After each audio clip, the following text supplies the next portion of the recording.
signal that you did on the Ethereum, and it never reached a line. So I pushed my, 'cause I don't know how to do this none of this stuff. I pushed my stop loss right underneath of it, so it would tap it out. But I didn't win anything. I didn't get any money. I don't know. Did I do something wrong or something? Maybe. How Because much? it was in mock, but it didn't show a profit on my thing at all. I had went in at 4445. I think. Hang on, let me see. No, I went in at yeah. Yeah, I went in at that, and it went up to I think it was tapping on the Fibonacci line 0 at 4510, but so I pushed it right up next to where it was gonna tap out, because I didn't know how to close it, Right. and because I had put a tap, I mean a All right. It's take very, it's profit. I hard. took take Yeah. profit on it, and then when it went out, it didn't do nothing. Yeah. It's hard to follow what you're saying without seeing it on the chart or knowing exactly what your entry and exit was. So maybe you can do a screenshot and share it in the Zoom chat, but let's just look at it here. Ethereum. Okay. Let's see. If you're talking about, let's go The, back. I'm not sure the, which signal it was, or maybe it was when I was on this, when I it just was shared. it was it was it was it was in the evening, I think yesterday, or in the afternoon yesterday for Ethereum. Yeah, because I was in this trade. I posted this Yeah, on that 10th. was the one that Oh looked yeah. like a cup, the one that's lower down. Oh yeah, So yeah. yeah, Okay. yeah, it was in that one. All right. I'm still So currently in that trade right here. As you can see, here was the cup forming. So this was my entry right at the cup. I'm in that trade right now. I'm up 36%, $785. But I have $2,155 margin. That's the amount that I'm risking. And I'm in that 14x leverage. So I'm playing with 30,000 contracts. So if you went long, you say you went long yeah. and the Yeah. trade opened, you did it on market order, not a limit conditional order or anything like that. Oh, I may have did it on a limit one. Okay, but it triggered and it actually opened the trade, because if it didn't trigger, like if you set a conditional order to go long at a certain price, did it hit that price or did it trigger? No, yeah, 'cause I went in at 4445, and I let it run all night long, and then it went up to, it was at 4550, and I put my stop loss at 4535. I had pushed it all the way up so that I would trigger it. You will never be. But then like I said, I didn't get any. I'll send you a screenshot. I have a screenshot of it. But You yeah, put your so it stop did. loss to where?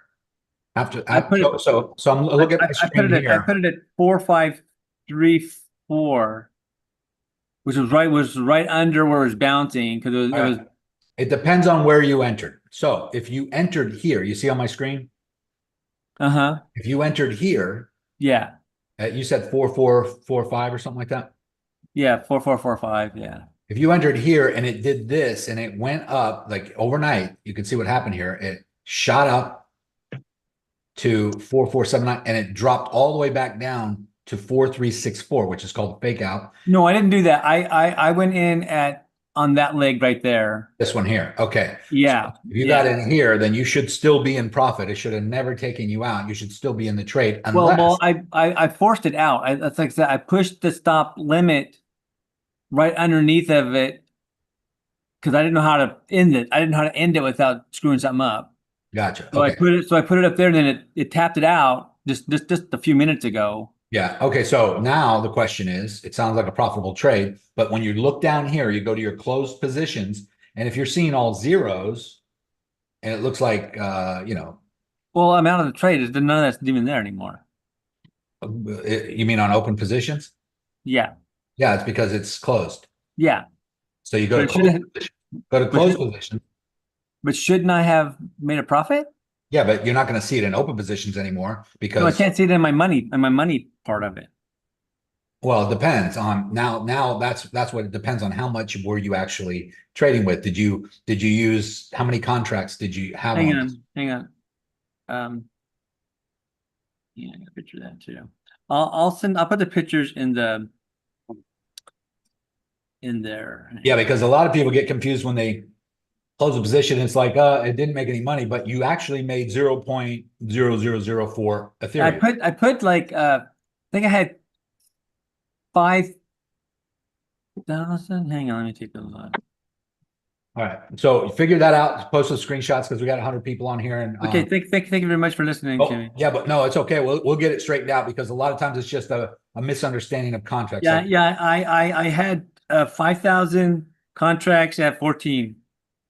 at 14x leverage. Yeah. So, okay, so if you take 5,000 contracts, if you move this to 5,000 before you entered the trade, or it showed 5,000 down here, right? Mhm. You divide that by 14. So if you got 5,000 contracts divided by 14x leverage, that means over here, your margin was $357. That's what it should be based on your numbers you're telling me, which means that if you're trading and if it went up from your entry 4445, let's just say, or Yeah. this can help everybody. So if it went long here at 4455, guys, mute yourself out if you're not talking to me. And it went all the way up to, you said up here and you closed it out. That would have been a let's just say it was a 2% or 2.1% gain, maybe 2%, let's just say. That would be a 2% move in the market. Okay. So if you were at $357 margin times 2%, you would have made $7.14 times 14x leverage. So that would have been $100 you should have made. And that should be showing in your balance. Now, on mock trading, I'm not sure how it looks, to be honest with you. I don't trade on mock, but over here, how much did you actually have in your mock account to start with before that trade? And do you have any more than that, or is it still showing the exact same amount?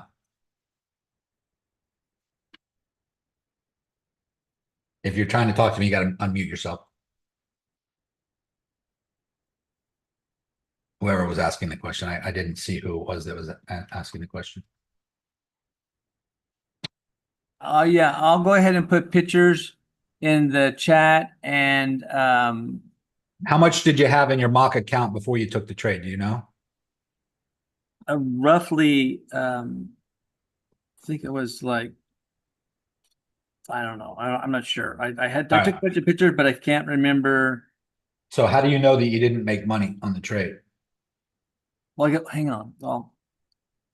if you don't know how much you had to begin with? Well, I knew what it looked. Trick questions, I know. Okay, I know. get all the details, get all the Yeah. facts, and then post it, and then come back on in a minute. Okay. Thank you very much, Nick. No problem. No problem. All right, guys. So I'm still in my Ethereum trade here. I went long down here on the formation of the cup when I posted that. Actually, I was already long. Let me see. Let's go back here because when I posted this, it was forming a cup,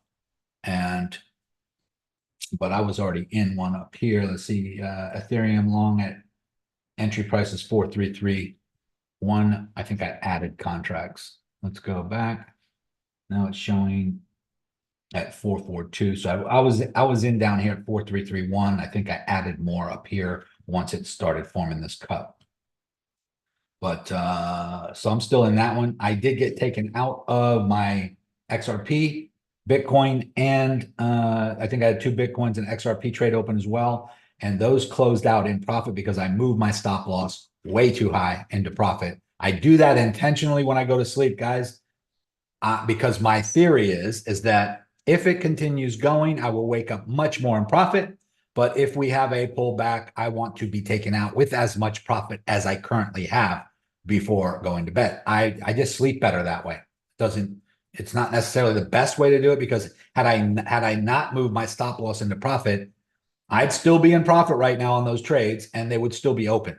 because they did not move much, but they did come down enough to take me out. So let's go look at Bitcoin.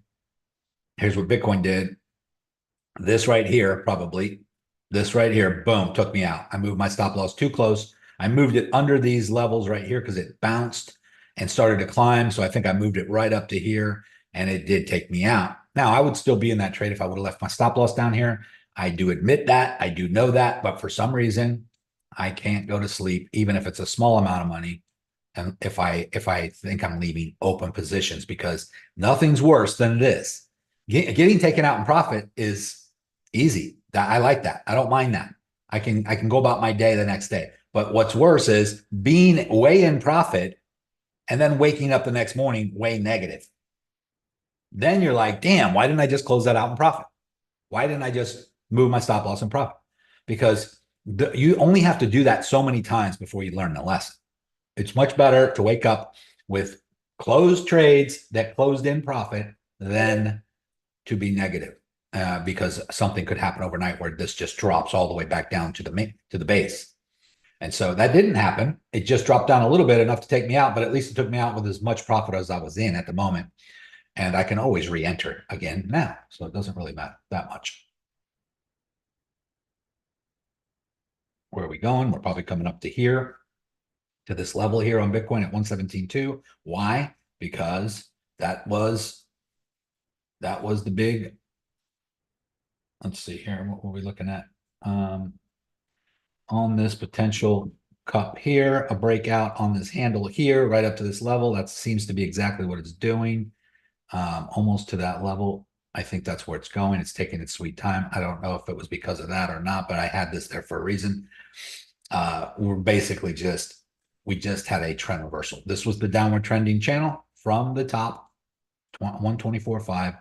We wicked all the way down, triple bottomed here at 107, broke out, retested, higher high, retested, higher high, retested, higher high, higher high. It's just climbing up this upward trending channel. I'm going to bring this all the way up and make an apex there because we're going into the weekend. I'm going to get rid of this. And this right here is the next resistance level. And that is where we're headed. That is 117,300 on Bitcoin. If I take this and just keep going over to the left with it, you'll see that was major resistance back here. And it was major support here. And it was major support here, here, here, here, here, here, and resistance here. Resistance, resistance, breakthrough, support, support, resistance, resistance, support, support, support, support, support, support, support, resistance, support, support, support, resistance, resistance, support, support, support, resistance. And that's what we're coming up to. This is not just gonna, it may not just break right through it. It probably will do one of these, boom, and then maybe retest this one more time before breaking out, or it hits that, cannot get higher for whatever reason, comes down and breaks through this, and we head back down. Those are the two scenarios here. But right now we are in technically a apex because we have the ceiling, which is major resistance, and we have the floor, which is upward trending support, bringing us into this corner right here.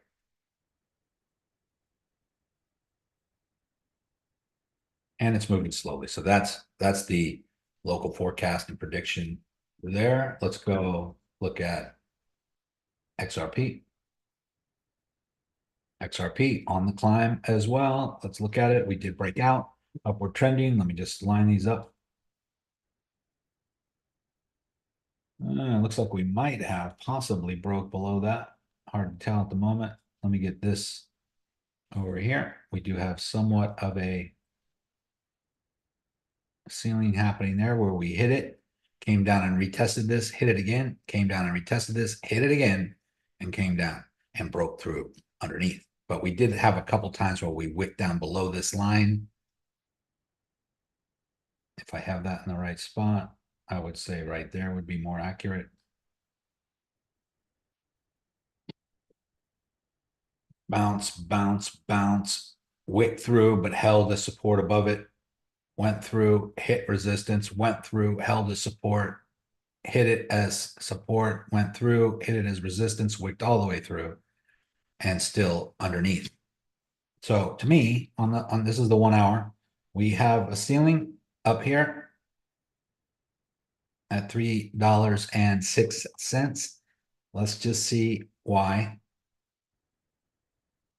Somewhere in this range here, we had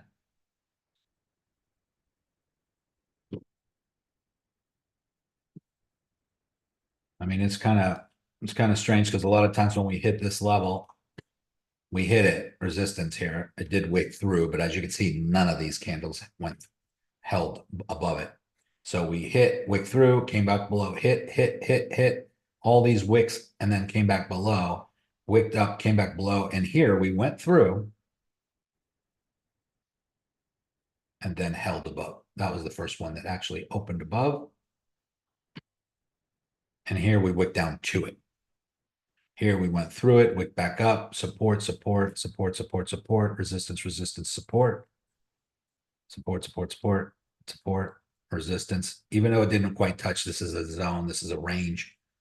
Resistance, resistance, resistance, and support, support, resistance. And so here we are, we're right here, all this resistance, and we're right back up to this level.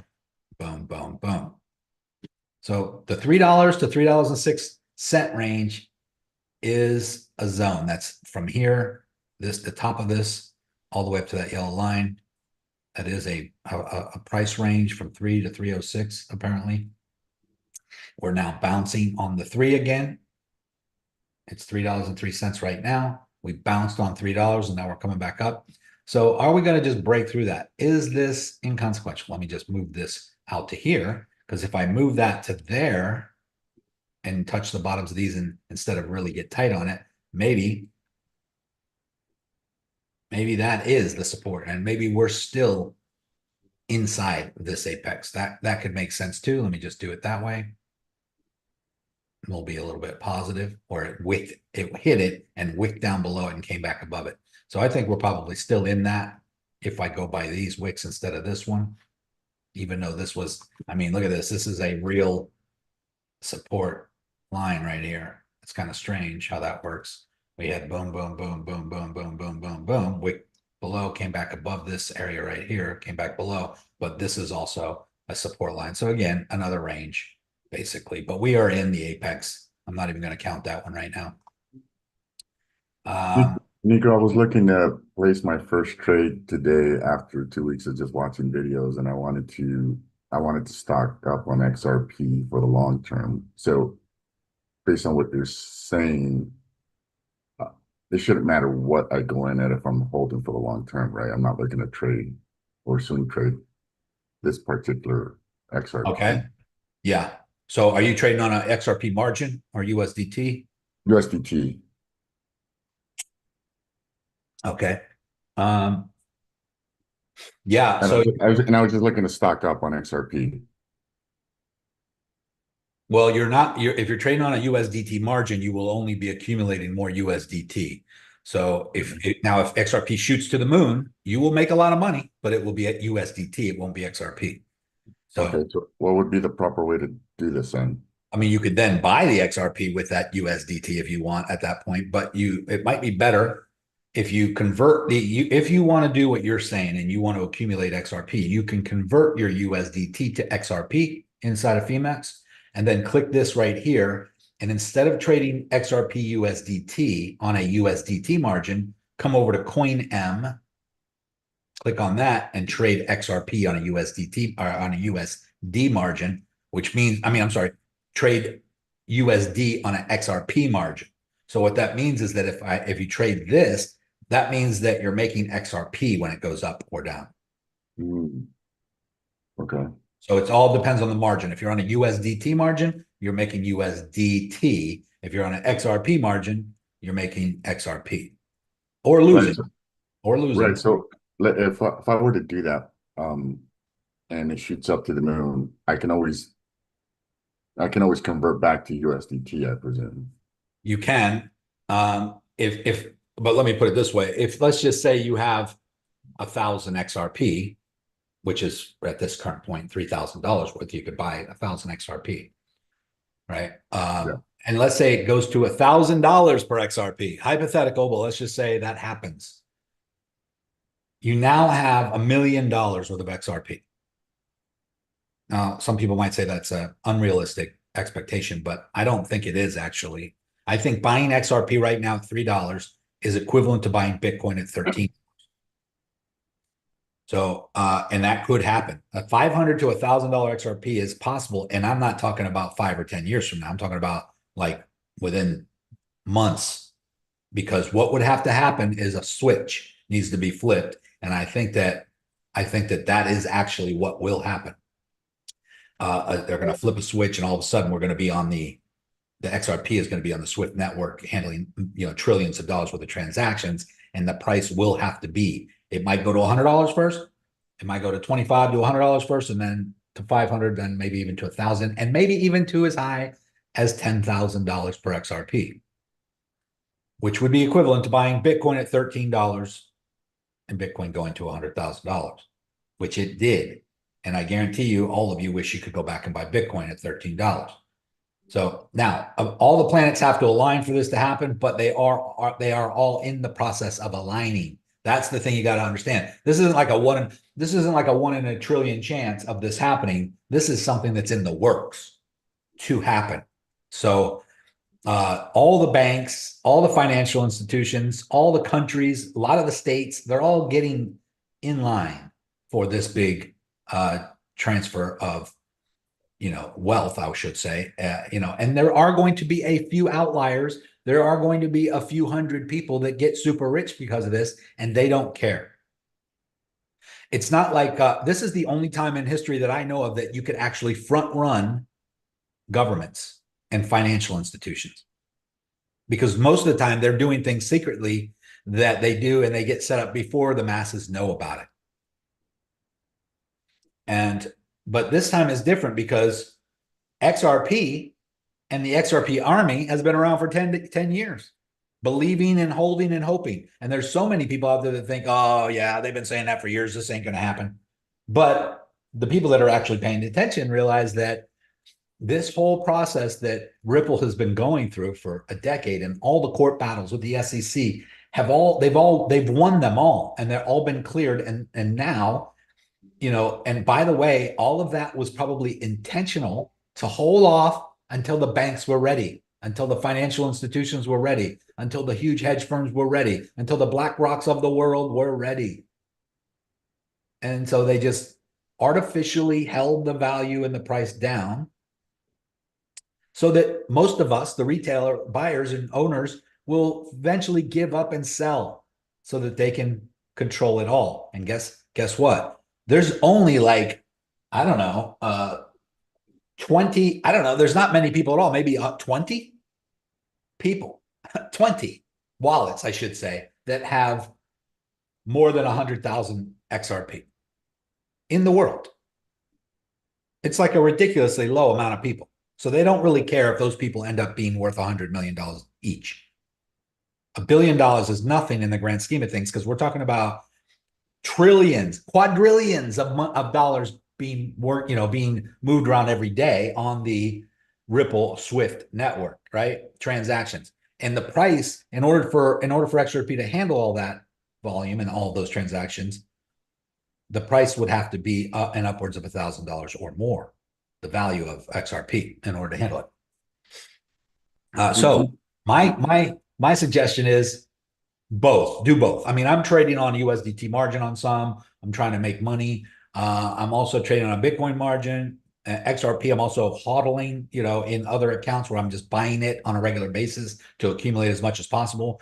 But if you have 20,000 XRP or more, you are in the top 1% of XRP holders on the planet. And that is not even really a lot if you think about it. You could have 20,000 XRP with $60,000. And if XRP does go to $1,000, I mean, guys. Would you mind showing me slowly how you did that? So converting over to XRP instead of USDT. Yeah, so up here, on the top of your chart, it's going to show up here. As soon as you click on this button right here, it's going to pull a drop down window and it's going to give you the options of futures, spot trading. You're always going to be traded on futures, but it's always already on USDT margin. And these cryptos are all the ones you can trade on a USDT margin. There's hundreds of them. But if you switch over to US or coin margin rather, where it says coin M, there's only a handful of them. There's 1, 2, 3, 4, 5, 6, 7, 8. 8 cryptos that you can trade on a coin margin. And you have to have those cryptos in your wallet in order to trade on a coin margin. So in order for you to have XRP, you need to go into your spot wallet. So you go into spot. Let me stop this recording and change some things here so I can show you.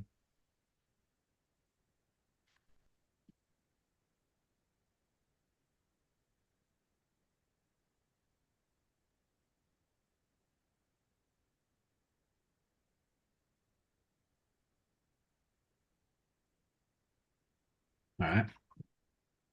So you're going to, if you're on your chart, you're going to come up here and click on right here, and it's going to take you to your overview. Right? And then you're going to come to spot account.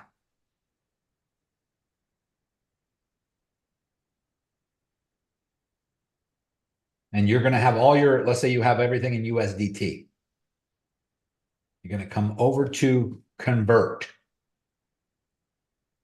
And you're going to convert from USDT to XRP.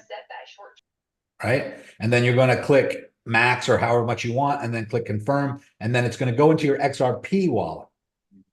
But this is in spot. So then you're going to take your XRP and you're going to trade.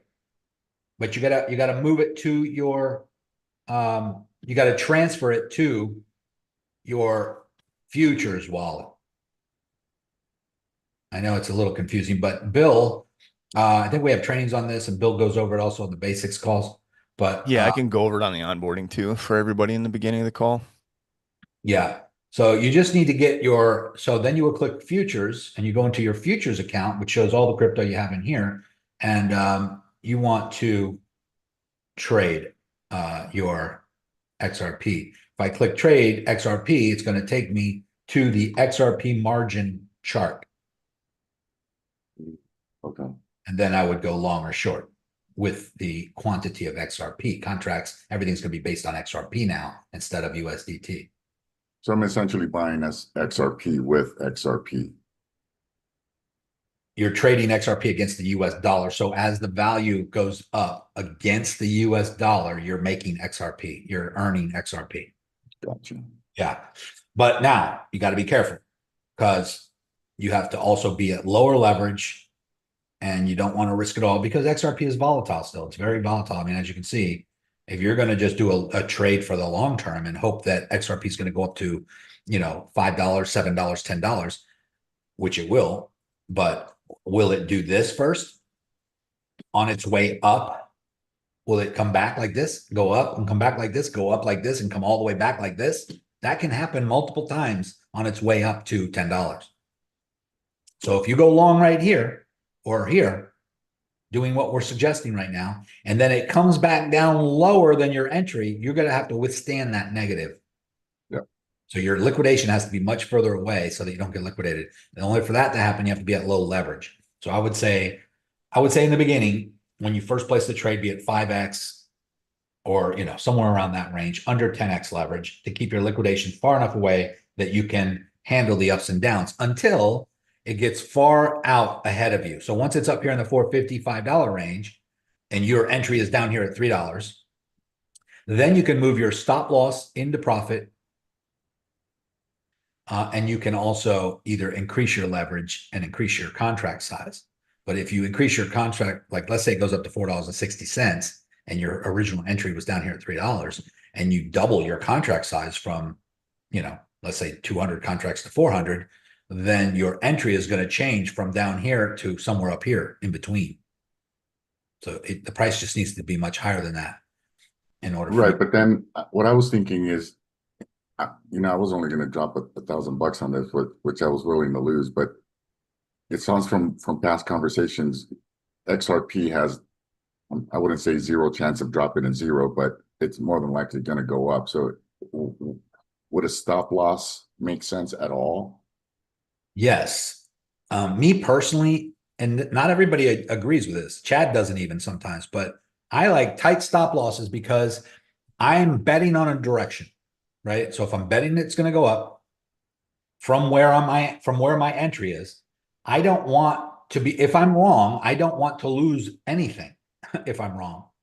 But some people be like, well, it may not go up and it may go up, but it may not go up today. It may go down first and you're going to go a little negative. And if your stop loss is too close, you're going to get stopped out. And I know all that. I understand all that. In fact, I've been in drawdown for days and even weeks sometimes. I was negative 20 grand on Bitcoin one time a long time ago, and I wrote it out. I wrote it out until it finally came back positive. That is stressful. I don't like to be in that position. So if I could go back and put a stop loss to where it took me out when I was negative $200 instead of 20,000, I could have re-entered when it dropped down to where I was ultimately 20 grand. I could have re-entered there long and made 20 grand just getting back up to where I was originally. So I'm trading more strategic now than I used to. You can give yourself room with a stop loss that's further away. And that is what a lot of traders do. And there's not necessarily anything wrong with that. You just have to be able to understand. I mean, you just have to understand and be able to stomach drawdowns and being negative for a little while before it actually does what you want it to do. If you're okay with that, you're also taking the risk of it going further negative, the further away your stop loss is, and ultimately cutting a loss if you're wrong. So me personally, I like when I do cut a loss, I just want it to be a small one or a very tight stop loss. That's just me. But So if you do the leverage, then you definitely have to do a stop loss. But let's say that I don't use any leverage, and the most at risk losing is the amount that I invested, right? The $1,000 or so.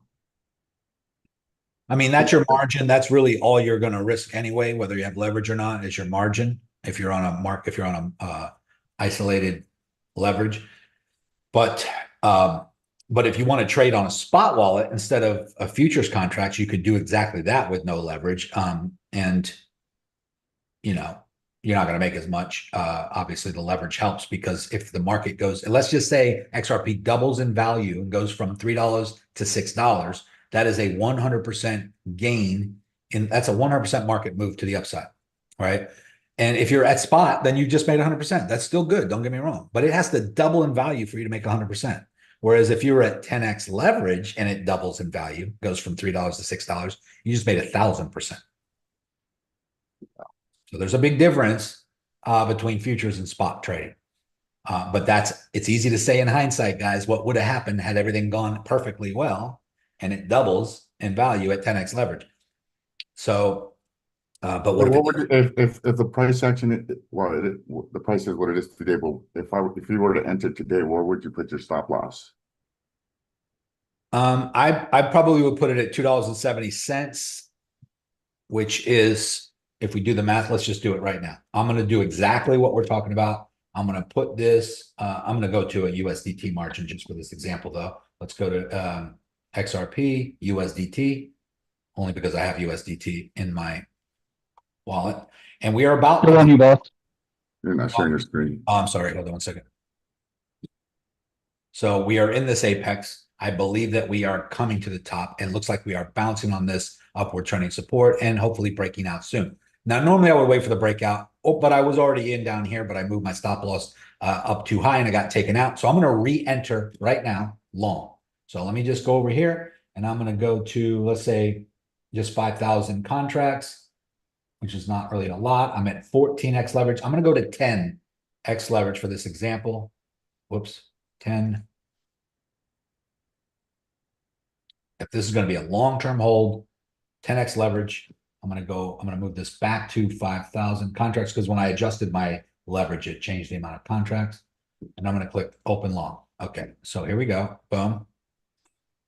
I just entered here. And as you can see, my liquidation is way down here at $2.76. Way down here under this little area here. That's way out of the way. That's good.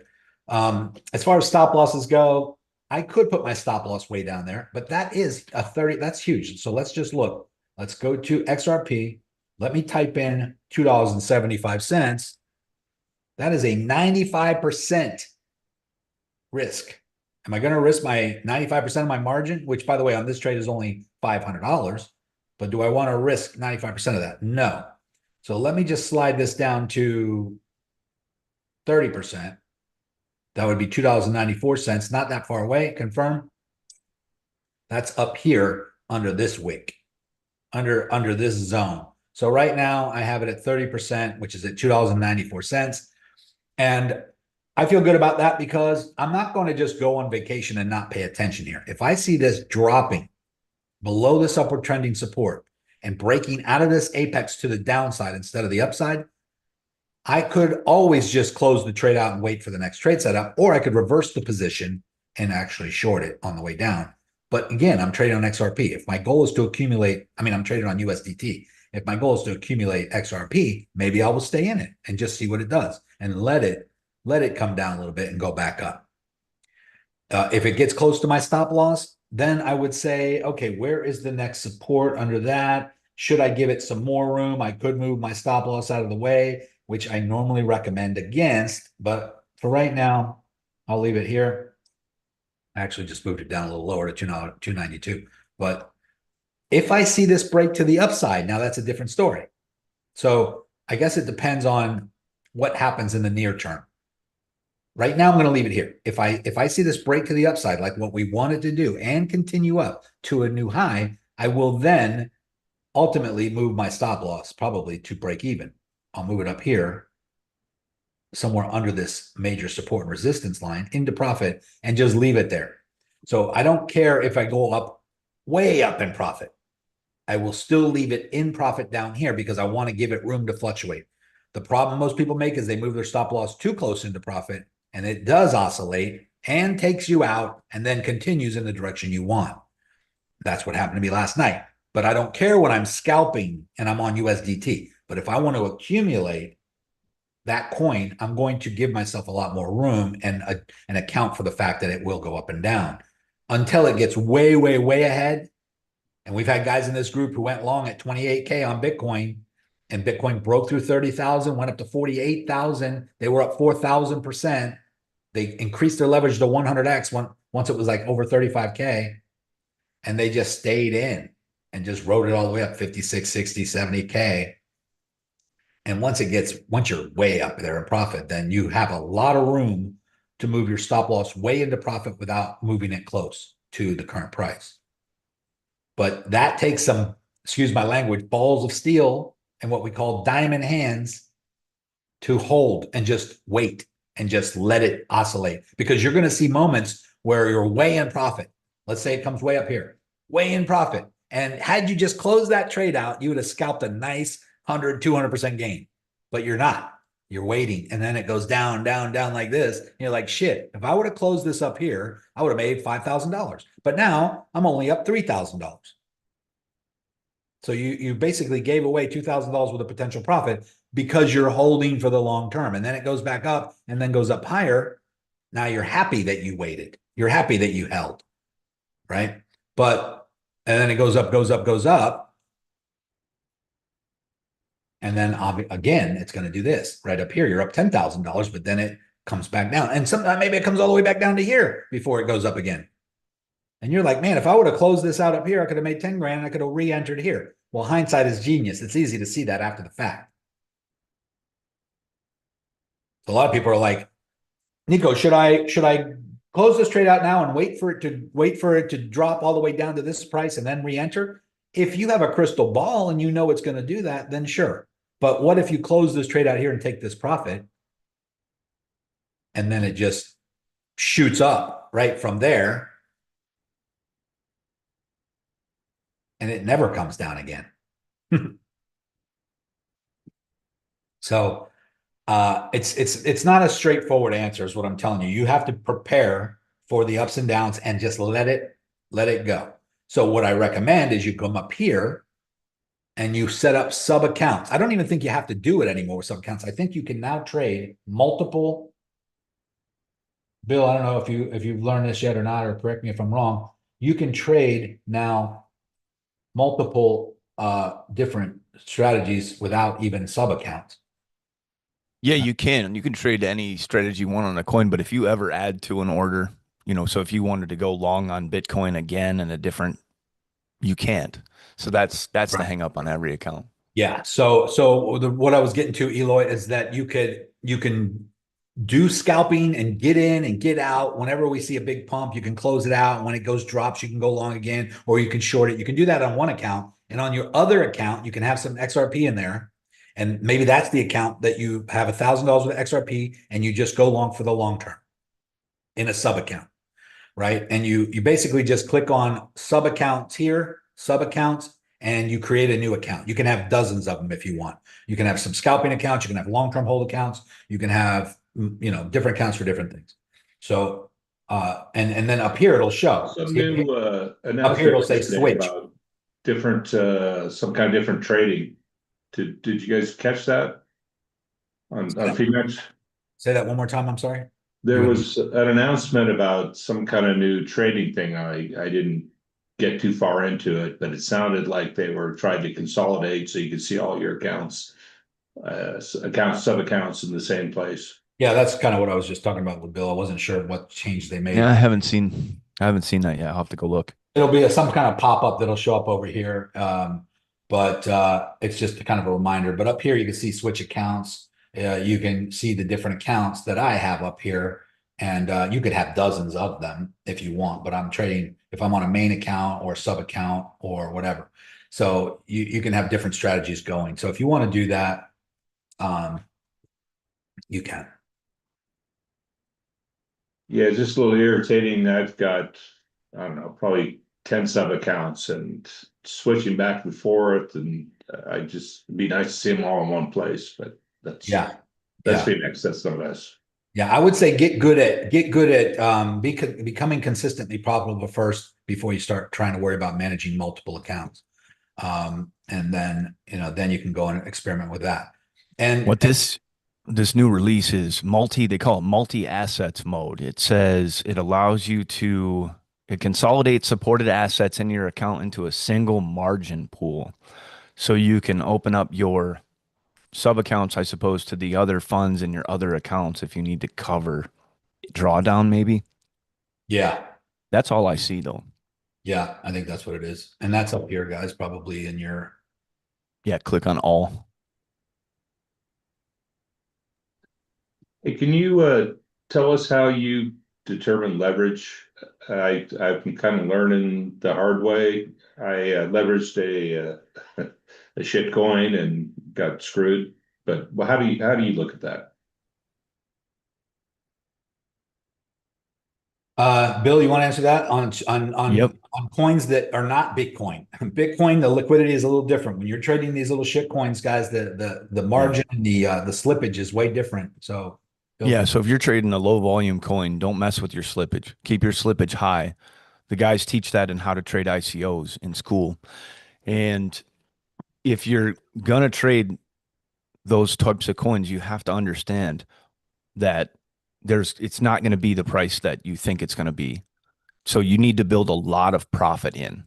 Okay, a lot of if you're at 10x leverage, the general rule is don't sell until you're at least 10% in profit. That's going to keep you a lot safer. Leverage is like a down payment on a house. You get to put down a little bit of money to put so many contracts on the table. Leverage does not make you more money. Leverage does not lose you more money. It only changes how much you're putting in the trade. So go to mock and practice, change your leverage, put in a stop loss, put in a take profit, put in a number of contracts, then change the leverage and watch and see. You'll see what I mean. Yeah, those low volume coins will get you bad because one time I was up like 200% profit and I put my stop loss up to like 25% profit. It came back down and tagged me out and it filled me at minus 45% profit. Granted, I wasn't large in it, but it's like, come on, that Yeah, volume it'll kill you. sucks. Yeah, Fartcoin owes me like $200. Right. William was just talking, but he says that weekly buying strategy is where it's at. Had I done $50 a week of Bitcoin from 2018, I'd have over 4 Bitcoin right now. I did physical gold instead, still made money, but nothing like BTC. Yeah. I do not. Eloy asked if you use leverage on Coinbase. I think he was talking to William, but you can. Coinbase Pro, their trading platform does allow, I think, up to 5x leverage. That's as high as you can go. You certainly could use that, but remember, guys, that is a centralized exchange, and everything that you make and earn there is being reported and kept track of by a bank or a central exchange that is required to provide that information to the governmental agencies. On the other hand, if you do it over here on Phemex, you kind of are invisible until the time that you decide you want to transfer it to a centralized exchange or take it out or buy something with it or sell it in a different way. Or you could set up a trust. You can use maybe the services of someone like Jake Claver, where they help you set up entities and trusts to manage that and borrow against it using insurance and things like that. There's all kinds of strategies once the money's there, guys. Once you have $1 million, $10 million worth of XRP, and some of you might be hearing me say that and say, yeah, right. That's never going to happen. That's a long time. No, guys, it can happen. It can happen just as sure as if you would have bought Bitcoin. Let's just do the math. If you would have bought 100 Bitcoin at $13, remember that $13? That would have been $1,300. Okay, $1,300 times 115,000 right now that we have Bitcoin at, you would have had 11.5 million right now. So are these opportunities over? Is there any other crypto that's going to ever do what Bitcoin has done? And the answer is yes. There are a couple that can still do that. XRP, the main one. You got XLM. You got all these IS. I really don't worry too much about all the other ISO tokens, the ISO 222 tokens like HBAR and XLM. I do have XLM. I do have some of these other tokens, but if XRP is the leader and XRP does what we think it might do, then it's irrelevant what these other ones do. I don't even care. If XRP goes to $1,000, that's yacht in Monaco money. So I don't care if I have HBAR. I don't care if XRP. And you said you're going to buy us a yacht too. Yeah. Well, I'll at least invite you out on mine. I'll buy you all wave runners or something. I don't know. It depends. It depends on how many tens of millions or hundreds of millions it turns out to, but I certainly will. Everybody will be happy if that happens. But hopefully you guys got prepared for it yourself and you're not just watching me make money. I want you guys all, I think all of you should be buying XRP right now. Even if you don't plan on trading it, buy it, hold it. I don't even care if it's on Coinbase. Like a lot of people are worried about, oh, you got to get it off the major exchanges. I'm worried that if you got it off the major exchanges, you might be excluded from the whole network because maybe they'll be blocking cold storage wallets because they don't want people to be private. I don't know what's going to happen in the future. Is it wise to go against all the major institutions? No. Do we want to be decentralized? Yes. Is Trump trying to protect decentralization so that we are in control of our money? Yes.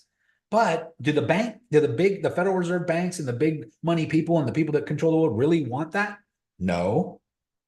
So do we have to think strategically here and say, listen, there was a time in my life I wanted to be sovereign and give up my U.S. citizenship and expatriate and, be off the power grid. There was a time in my life I wanted all that because that sounded not only cool, but I felt that in my heart. I felt that was my true nature to just like fuck the system. Excuse my language. Right? I normally don't swear much around, but sometimes you have to say it to emphasize something.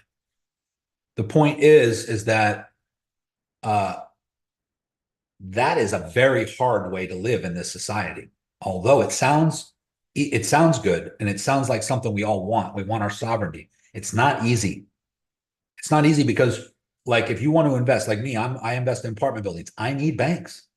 I can't close with title companies and hold title with escrow companies without proper EINs, without proper trusts and LLCs.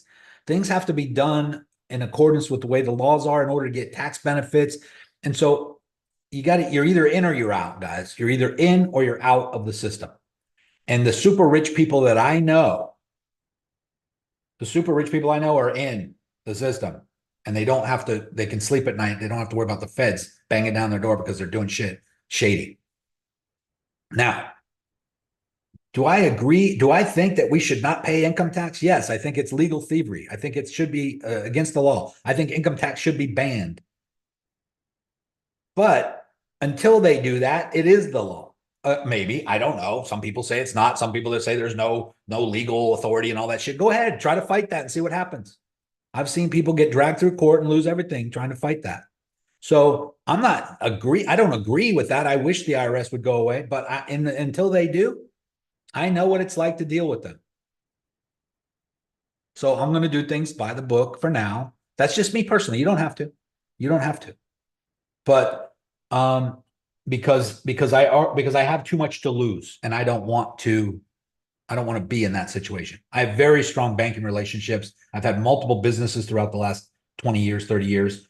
I'm on first name basis with my bankers and brokerage firms and things like that. They know me, and I don't need to be doing that. Okay. Now you look at the people who make a lot of money. I mean, a lot of money. I consider myself nothing compared to, the Donald Trumps and the Elon Musks of the world. And these people they have armies of accountants, CPAs, and attorneys making sure that they do everything right. That's why they don't have the legal issues that they have. That's why when you hear people like Jeff Bezos just bought a $200 million yacht and didn't pay any taxes and borrowed the money against his stock portfolio, or Elon Musk is, selling stock in order to do this, or doing, they're doing things the legal right way, the way that they know that they can, because they're public and they know they'll get drugged through the mud if they do anything shady or wrong. Right. And that's why Donald Trump could get on stage in front of Hillary Clinton while running for presidency, and she's saying you don't pay any tax, and he said that's because I'm smart. He can say that without getting investigated by the IRS, because he already was. He already was being audited. He was in a constant state of audit for 20 years. And he has a team of accountants and CPAs making sure that he's doing things right. And plus he was following the law. And that's why nothing ever happens to him. If you ever wondered why Trump never gets charged for anything that he gets charged for or accused of, it's because it's all bullshit. Because he has a team of attorneys. He's had it for 30 years, 40 years, making sure that he's doing things the way he's supposed to. That's why nothing sticks. That's why they call him Teflon Don. Anyway. I think my favorite saying of him on that was, if you have a problem with it, then change the tax code, but you won't do it because all your contributors follow the same rules I do. That's right. He said it publicly in front of everybody. That's what made everybody say, holy shit, this guy's no joke. He's in the system. He's a billionaire. He's part of the club, and he's basically exposing how everything works. Some of the stuff we already knew, I knew, because, I've already had tax attorneys and I already understood how the rich do things. And there's a lot of books out there that show all this. But the tax code is written in favor of real estate investors and investors in general, because they want you to put your money to work. And so they give you major breaks and discounts and legal loopholes, because the tax code was written by people who needed the loopholes. So all is fair in love and war, so to speak. All is fair. So I guess the point I was getting at, guys, is I wouldn't worry so much about whether you're on a centralized exchange or not. I think that's what started the conversation. I do realize that, there is that old saying, Chad and I have been saying it for a long time, not your keys, not your crypto, but that goes the same for banks. If you have your money in a Chase Bank or Wells Fargo or Bank of America, generally speaking, it's not your money either. They can close the bank anytime they want. They can freeze your accounts anytime they want. They can block you from your ATM cards from working. Your credit cards could all be shut down anytime they want. But I've been around for 57 years and that's never happened to me. So doesn't mean it can't happen, but it hasn't. And when I want money, I call the bank and they give it to me. They run my credit, they loan me. If I'm buying something good, they'll loan me money for it. So I tend to think that they're actually trying to help me sometimes because they have helped me when I needed them. So if you play by the rules and you do things the right way, you shouldn't have those problems. Now, could this come back? Would I rather be a billionaire and own my own island and be off the grid and not have any connection to any bank? It sounds romantic. It sounds nice. It sounds fun, but that's a much harder thing to accomplish.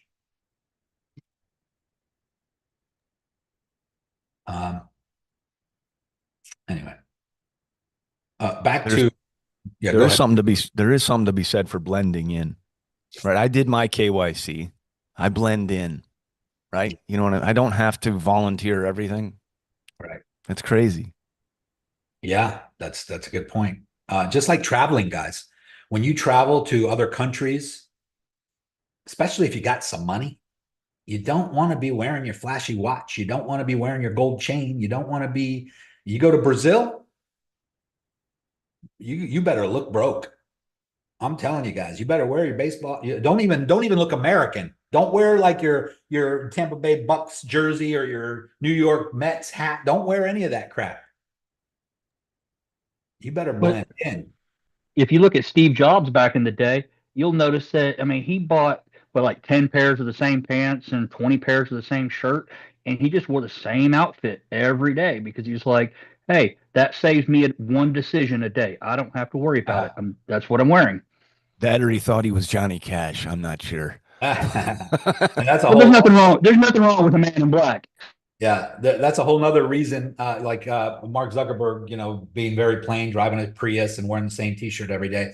That's a different thing altogether than trying to be innocuous. Live, look below your means. You don't necessarily need to be below your means, but look it. Maybe not in your hometown where you feel safe. You want to get in your fancy car and go to a nice restaurant, wear your $30,000 watch and all that stuff. That's great. But if you travel to foreign countries, just be aware that things have changed. Don't go to Paris, France, and feel like you're being all romantic in front of the Eiffel Tower or is it the Eiffel Tower? I can't even think anymore. Don't be traveling to these areas where you will get robbed in 5 minutes. You're being stalked and followed the minute you get out of your hotel or off your plane. Italy's not even safe anymore, guys. So in certain areas. So you got to be careful. The pickpockets are out in full force. Now, in some areas, the pickpockets they won't hurt you. They'll just follow you back to your hotel or your home and wait for you to leave. But in some areas, they will stab you or cut your hand right off to take your watch right in front of everybody. So it's getting crazy out there, right? So just be careful. It's okay to make a lot of money. In fact, I highly recommend you become as rich as possible, but you don't need to show off everywhere you go. In your hometown, it's fine if you're in a safe area, but when you travel, just be careful out there, guys, and I have good friends my friend Milo, he's from Slovakia.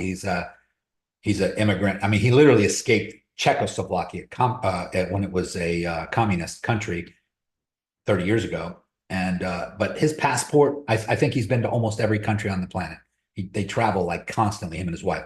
They get on planes with just their outfit and a backpack. They don't even have hotel reservations. They don't even know where they're staying sometimes. They just go there first, wander around, and then find a place to stay. It sounds free. It sounds like freedom. It sounds like what you would like to do, but I don't do it that way. But this guy is a multimillionaire watch collector, wears $200,000 watches around here locally. But when he travels, he looks like a bum. No one would ever suspect. Not only that, but he has multiple passports because he's a U.S. citizen now, but he's also a Slovakian citizen. And I think him and his wife both have some citizenship somewhere else. So when they're in another country, they don't even show their U.S. passport. They show their Slovakian passport. They also speak foreign language in front of other people on trains and places, so they don't even look American.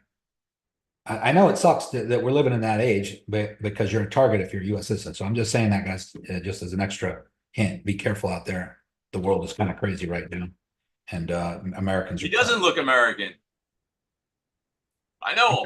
Yeah, he doesn't. He doesn't. No, but when he's here locally with his baseball cap on and and his jerseys when he's going to watch the game, he looks American.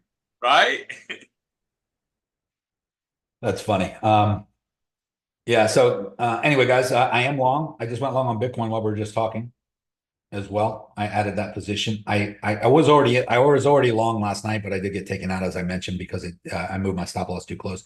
Still up $1,000 on the ETH trade. XRP, I just went long just to give that example for Eloy, but I think I'll stay in that one and see how far we can hold that. I think XRP. So how would you close that if you wanted to close it? If I like want to close it right now and I don't want to waste any time, I just want to get out of the trade. Yeah. So on the chart right here, guys, it's really simple. You see, here's my entry. That X right there closes the position. Or you come down to your open position down here and you go all the way to the end over here, market order. Click on market, click close. Now, Okay. Now that if you do that right away, you see it's already at 100%, so it'll close the entire position. But let's say you're up 50% on the trade and you only want to close half of it. You just slide this to 50%, close. And you can stay in with you take your money off the table, your principal off the table, your profit, half your profit off the table, and stay in that trade. Okay. Any percentage. Okay. Thank you. That's welcome. really helpful. Yes, sir. Any other questions? I know this. Nico, I Yes. have a question. And this is I think it's basic, but when I go to I love that my last trade on Bitcoin, I'm up 35%. But on XRP, when I go to buy it, it says, let's see what it says. It says minimum, please enter the quantity. Please enter quantity. And I do. I enter the quantity and I'm just stuck there. Over here and over here on your order book. Yeah. Are you on USDT margin or USDT. USDT margin? XRP you're talking about. And you have an available balance and you're adding contracts. Well, I got a lot of available balance, but I just can't buy XRP. I don't know why. Okay, you're trying to buy XRP or you're trying to go long XRP margin? I'm trying to go long. With USDT margin. Yes, sir. Okay, so right here, you make sure you're on market order. What is your leverage? My leverage is at 20x. Market order, and then right here, you're sliding this. I can't see your screen. Hold on. Okay, there we go. Okay, yes. And this says USDT, or does it say XRP? It says USDT. Okay. And so if you slide this like me, I just put it to 20% and it's showing what I have available and it's showing how many contracts that will be and the cost. Now, if I click long, now I could also add my stop loss and my TP before I enter the position, but I usually don't. I just go ahead and enter the position and then I'll come down here and add my TP or SL later, but you can do it prior. But you're saying that you slide this and it's showing nothing available, or you click the button to go long and then something pops up saying you need to add something. Yeah, now can we back up for a moment? Because when I do go into my wallet, I've got money there, and then it's not showing on my, platform where I. Okay, so you have USDT in your spot wallet. Yes. Okay, you need to move it to your futures wallet. Futures wallet, like spot. Nope, spot is Futures. spot and futures is futures. Okay. So you would come up here, you would go to total assets, you would come up here and you would go to your spot wallet. This is where your USDT is. Okay. Then here's your USDT. It's in your wallet. You would come over here and click convert. Yep. Actually, no, you're going to transfer. So you would come up here to transfer and you would transfer from spot to futures and you would have to put in what it is you're transferring. So you're going to transfer USDT. Whoops. Yes. USDT from spot to futures. And then the amount, max or whatever amount you want, confirm. Once it's there, then you come back up to here and then click on USDT M perpetual. This is your futures trading account. It'll take you there. And now you're trading on USDT margin, and now it will show up here. Okay. How do I get to that screen? That screen to transfer? I go to transfer? Up here, wallet. right next to deposit, that little wallet right there. Yeah. Okay. And then you go to spot. It's going to give you the breakdown of all your accounts, spot, futures, everything. And then you click on spot, and then you click transfer. So wallet, Yep. spot, Yep. transfer. And I believe we have this somewhere in a training, but they did change this around a little bit. I will admit, I don't like it. It used to be, the options used to be over here, where you would come over here and it would be like deposit, convert, transfer, trade, withdraw. All of that would be right here. Now they have it up here. Okay. So I see my money there. And then what I want to do to spot account is go to transfer from. It's already from spot to futures. It's already there, but you want to change the coin. What coin are you transferring? Click this, and you want to transfer X. You want to transfer USDT from Yes. spot to futures. Okay. And then you got to type in the amount, or just click max if you want it all. I put max because I don't want it to sit in spot at all. I'd rather move it over to futures. Okay. Transfer successful. There you go. Now up here, you go up here to at the top here, futures. Yep. And then just go to USDS, which stands for USD stable coin, which is, it could be either USDT or USDC, but that's what that S stands for. And this is coin margin, which means you're trading on a coin margin, but this one is USDT. Click on that. Okay. And it should take you right to your USDT margin. It's going to say Bitcoin here, but if you want to trade XRP, you just click on that and then go to XRP USDT. All right. But you can trade any of these against USDT, and there's hundreds of them. So as long as you have USDT in your futures wallet, you can trade any of these cryptos. Okay. You don't have to go and put money in separate accounts or anything. So as long as it's in USDT, you can trade all of them. Now, if you want to trade on coin margin, you would come up here and go to coin M. If you want to trade on a USDC margin, you can do that too. That's new. You just have to move money you have to do the same thing you just did from spot wallet into USDC instead of USDT. I got it, brother. All right. I'm in. Congratulations. You learned something. Yes. Big time. Okay, I'm up $1,000 on these 3 trades right now, guys. That's, just while you're shooting a breeze, you should be able to do that. By the way, I did that yesterday too. Chad was up $5,000 or $6,000 yesterday. Chad's got a little bit more on these trades than me. And he got in, I think, at a different time than me. I don't know if he's on right now, Chad, if he wants Can to. you tell me how you use the 3 levels of raise or drop, or do you not use that in your trading? Say that one more time. The 3 levels of what? Raise or drop. Chad likes to talk about that. The 3 levels of raise. The boardroom. Yeah, Chad can answer that. Fair enough. I think he's on, but I don't know if he wants to talk. Yeah, Mom. As far as the trades, I just got in lower. I've been sitting in these for, I don't know, almost 2 weeks now or something like that. But what was the other question? He's asking about 3-level rise, 3-level drop from the market maker method. On Bitcoin? Yeah, probably all coins, but mostly Bitcoin. One thing that I noticed when you kind of get into, it's kind of, sometimes that structure is pretty clean and sometimes it's not. And it's also very subjective too. I mean, you can't really create subjectiveness in the weekend trap. I was right here, wiped liquidity under the range twice, once here, right? And then I would probably view this as rise level 1, and I would probably view That's this right here, this whole structure. I would view this as the boardroom. And I would view this as rise level 2.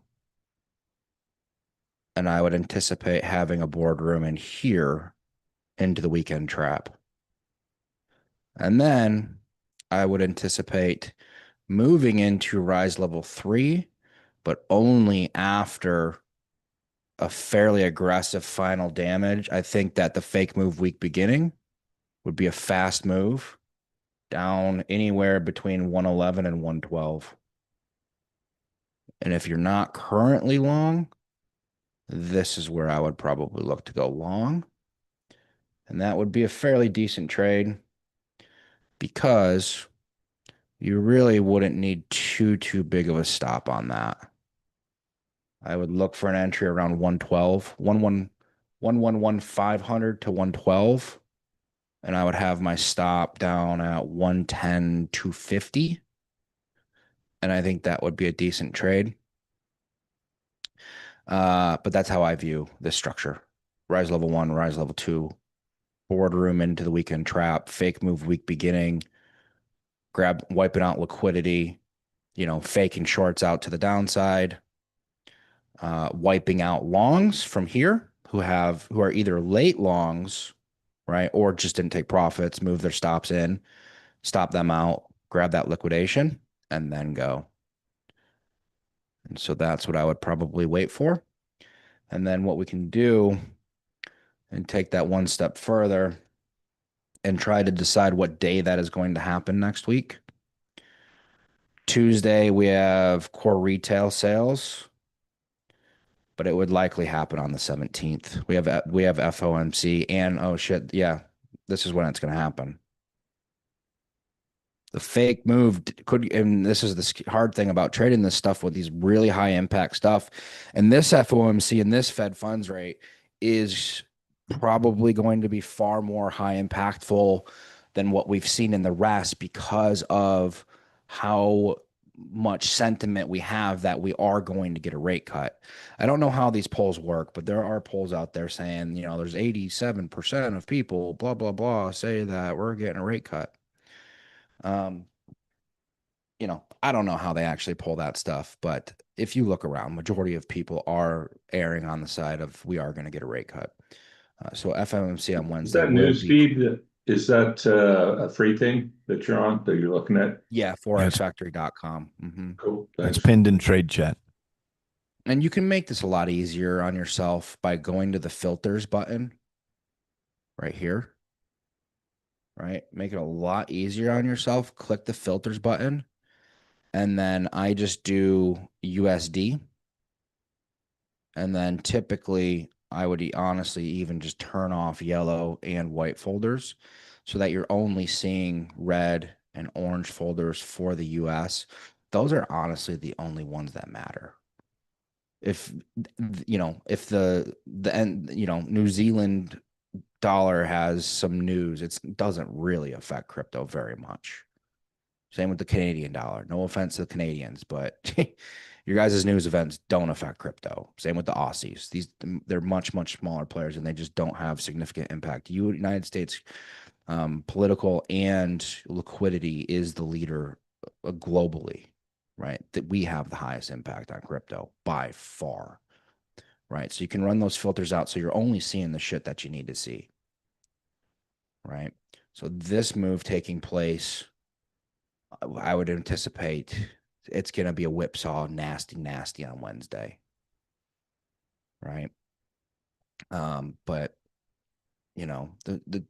you could even see it go further down. When you get these big high impact whipsaws, they can always go a little bit further than where you would anticipate technically, right? This could be one of those instances where, technically, from a technical perspective, you'd like to see it pull down to that 112.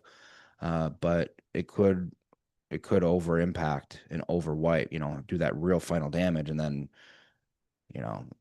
even despite planning, your entry would end up wanting to be where your stop loss is. So I would just trade this carefully, give yourself plenty of room to be right.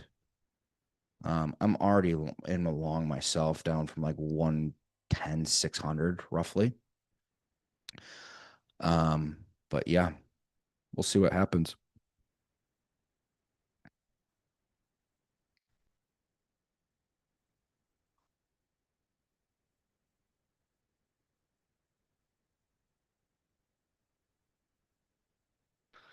Yeah, I understand the thoughts of sell the news. I get that. I do. But when it comes to a rate cut, that's not like that's not like a sell the news event. Like a Federal Reserve rate cut of 25 bips, it's not like it's not even remotely close to comparable to, say, Elon Musk going on SNL to talk about Dogecoin, right? That's a sell the news event, right? The Federal Reserve cutting rates, that's not really a sell the news type of event. That has significant impact um, across all assets. I mean, rate cuts are a pretty big deal. That's what really pushes and pulls global liquidity and stifles economic growth, right? When rates tend to be lower, people are more willing to take risk on investments and risk on sentiments because of what it signifies to us as our economy, as well as from a global perspective, right? That we want to move and continue into a chapter of growth, right? So I would definitely keep that in mind. I wouldn't put my bankroll on a sell the news event. I would just anticipate volatility.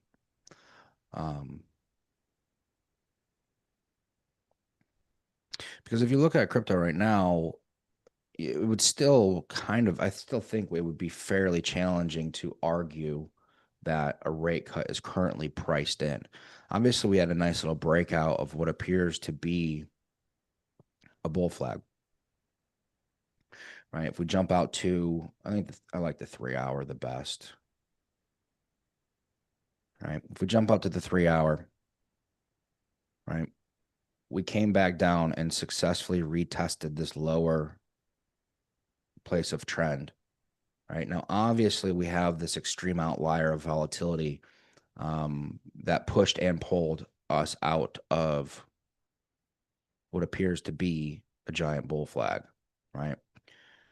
For me to say that we already have a rate cut priced in, I would want to see us up here, and then I would be like, yeah, it might be priced in. We still got, we're probably about halfway there. I just don't quite see this as priced into the market. Versus,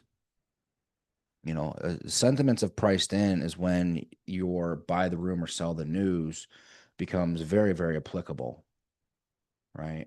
I don't know if I have the data when Elon Musk went on Dogecoin, or I'm sorry, Elon Musk went on SNL for Dogecoin, but the week and a half, 2 weeks leading up to SNL,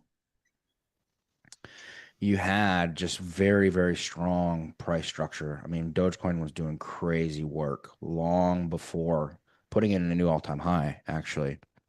From the time that the rumor came out that he was going to go on SNL, but to the time that he actually showed up on SNL, we had already put in like massive pushes, massive push phases, right?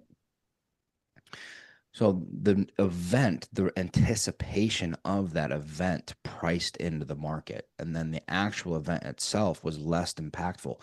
And when things get priced in, these are people getting into the market anticipating that the actual event is going to continue the price upwards, right? That Elon Musk on SNL was going to continue to push the coin upwards. That's how they priced it in before it even happened. Right. Then the event happened and nothing, it was a parody, right? It was nothing of significant importance. And if anything, it made people think that Dogecoin was pretty stupid. Right. And we saw the reaction, and the majority of, this price in fell out of the market. Right.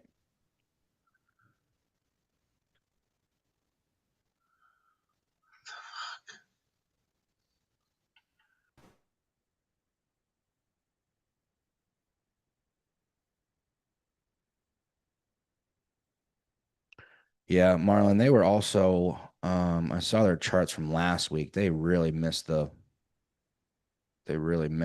mark on last week's price action. They had it said it was coming back to 107. So they were way off on that one. Yeah, it says right here in the instructions that there's supposed to be an elastic IP associated with it. Mhm. Yeah.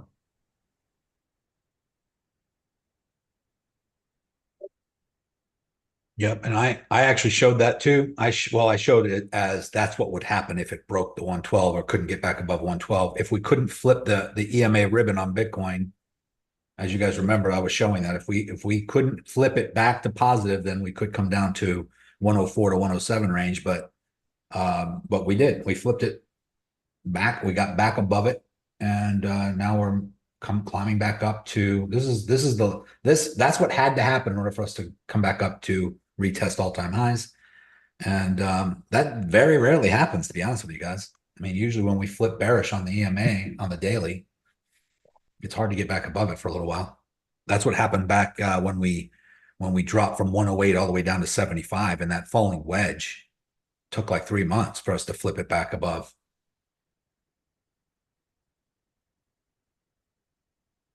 Hey, Nico, I got a question. Yep. So the same charting I'm getting for Bitcoin to looking to go to like 120, 125, maybe even close to 130, but then there's a lot of liquidity down at 104 to 105. So I was hoping to run the one trade up and then short it back down. Is that what you're seeing too? You say 104 or 114? 104. I don't think so. I mean, I'm on the liquidity chart right now. I see some liquidity here at 114. Yeah, I have a different chart than that.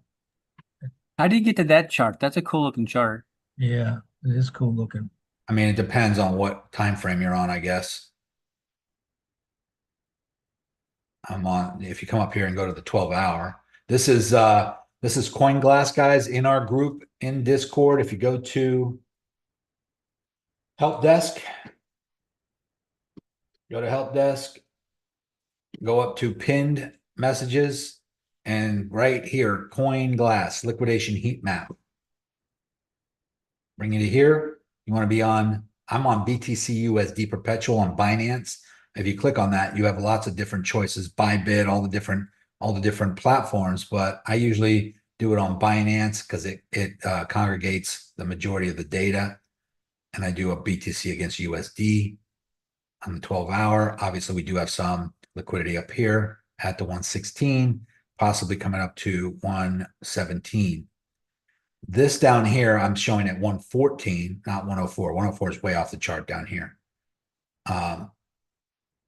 So could we come up here and then come back down?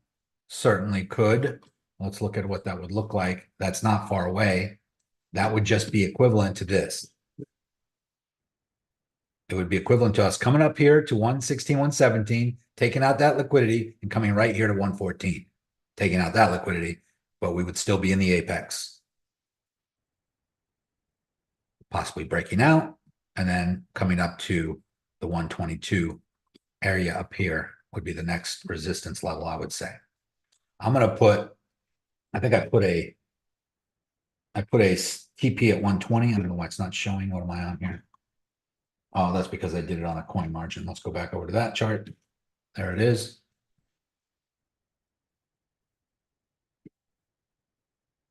I think we do have some.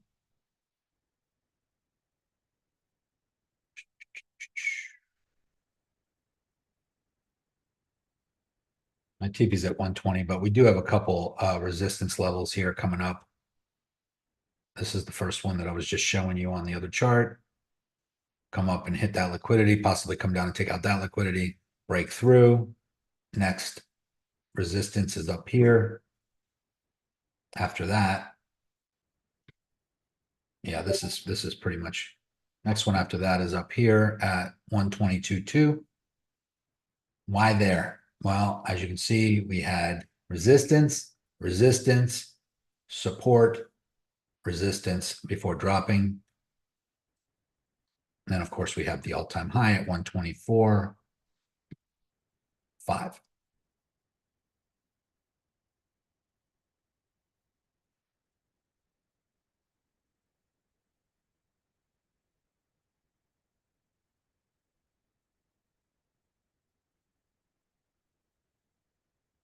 I accidentally moved my TP up there.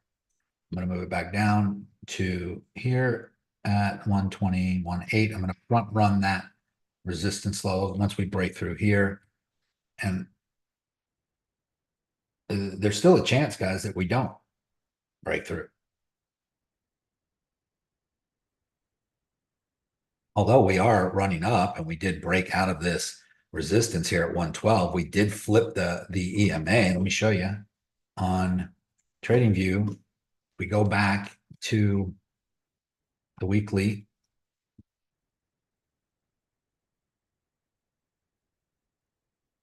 I'm sorry, let me go to the daily.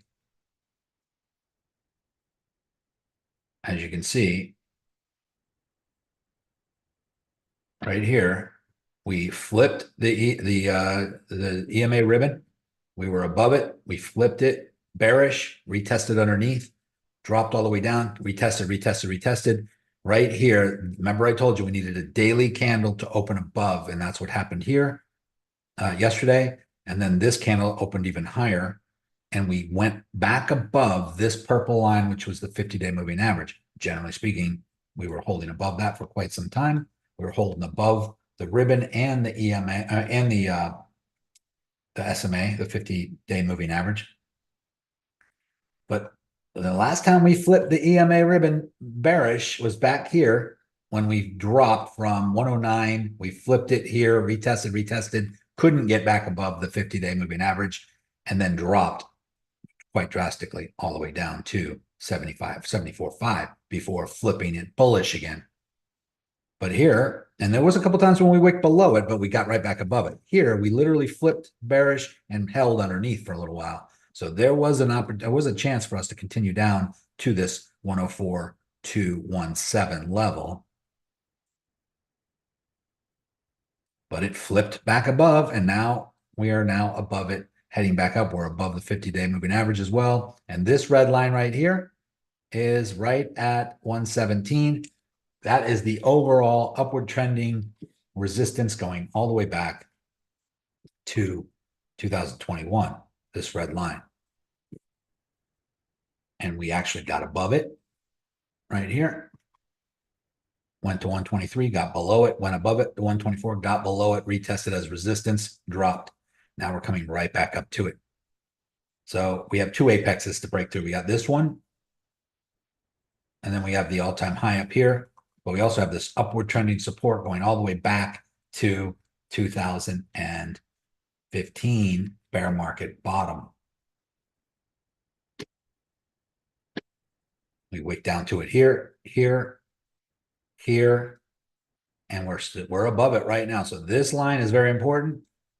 This ceiling resistance is important. We did break above it. We went below it. Now we're coming back up. If we get above that, and even above this, then yes, guys, we are in store for possibly hitting the 1.6 on the fib, which I have way up here at I don't know, I would say probably on the 178 range on Bitcoin, as long as we stay above this upward trending support. I thought we were going to come down and touch it again here, but we didn't, and we're on our way up now. But we certainly could come up here, hit resistance, and hit it over here as support above this line again, and then break out. That would be fine with me too. But if we can't get above this red line, then it's possible we get squeezed into the apex here. Boom. Come back down and retest here. Boom, boom, boom, boom. And if we break this to the downside, that's a short. If we break to the upside, obviously, we're going to retest all-time highs, break out there, boom, and now we're off to the races. These are just possible scenarios. We could also just break through right here. We don't even have to squeeze into the apex here and come up here and then squeeze over here and touch this again before breaking out. These are just also, you know, next here's how I look at these possible scenarios, guys. Next Tuesday is going to come regardless of how it comes. You will arrive as long as something tragic doesn't happen to you. You will arrive next Tuesday. Now, if you go out in your car right now and you take a left instead of a right, does that alter the future for you? Let's say you're about to take a left and you change your mind at the last minute and you take a right instead out of your neighborhood. Does that change next Tuesday from coming? No, but what happens between now and Tuesday might change. Maybe you were on your way to the mall, you were going to take a left, and you decide to take a right instead because you're going to go a different direction, but you still end up at the mall. But because you changed your path, you changed the things that you're doing, doesn't mean that it ain't coming next Tuesday. Ultimately, it's coming, right? I know that's kind of a weird analogy, but with trading, I can give you all kinds of possible scenarios, but whether it comes over here and does this first or comes up here and does this first, this line is eventually going to get hit. It's next Tuesday in this example, this line, but it may not hit it right now. May not hit it before next Tuesday. It could go like this and hit it up here next Tuesday. Or it could take days until next Tuesday and it could hit it right here. Point is that does a crystal ball questions I don't have the answers to, but I do know one thing. We are in an upward trending support all the way back from 2021 from 15.5, and we are hitting resistance at the top going all the way back to 2021 as well from the bull market top.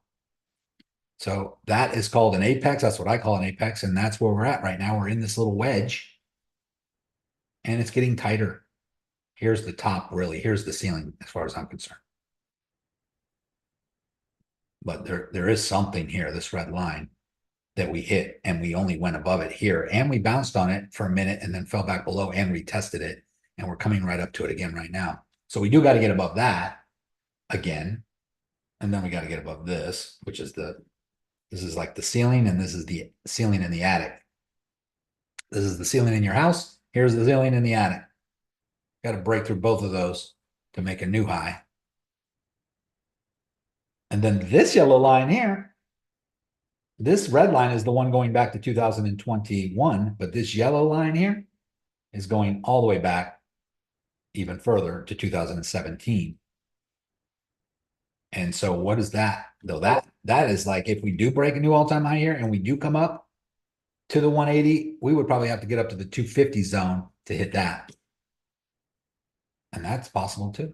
Obviously, this time can be different. Chad and I have said it. We're like, listen, generally we're not ones to say, usually it's like this time, people are saying this time is different, this time is different. And usually it never is. The bull markets are bull markets, bear markets are bear markets, and we keep having these cycles over and over again. Usually it's not different no matter what people said. But this time actually could be different because of everything that's going on in the world. This time actually could be different. But if you look at the history of Bitcoin going all the way back, we've had bear market, bull market, bear market, bull market, bear market, bull market, bear market, bull market. We're in a bull market right now. And look, we're at an all-time high right now at 120 some thousand, and we're hardly into the green zone yet. Does that mean we're not going to go to the red zone, or we still can go? Of course, we still can go. But or we just hit an all-time high right here at 125, let's just say. But look how much higher it is than the last bull market. And things are just curving. They're tapering off. That's possible also. So it's trying to read the future. It's trying to predict what's going to happen between now and next Tuesday. It's very difficult, but we do know next Tuesday's coming, regardless of how we get there, or even whether we even exist by the time it comes. Next Tuesday will still come. So, you know, the only thing we don't know is what's going to happen in between, really. But that's what trading, that's what we're trying to do with technical analysis. We're trying to figure out if this is going to do this first, or if it's going to come down and retest this first. Kind of to your question about liquidity. If we look at the liquidity pools, is it going to come down and hit this first and then go up, or is it going to take out this liquidity first and then come down? just because there's liquidity here doesn't mean it ever has to hit it. I know a lot of people think that the money goes where the liquidity is, but we've seen times when we'll break through the liquidity here, and then it'll just keep going up. It'll pull back a little bit and keep going up, pull back a little bit and keep going up. These people down here, they just close those positions, or they move their stop loss and profit. The liquidity kind of just goes away. If it went down here, they would have got liquidated.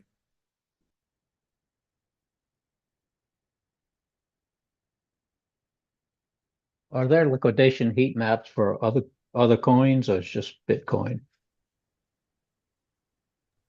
There's an indicator I have in the Discord for TradingView that you can put on any coin on any time frame. It's very helpful, and it looks just like this.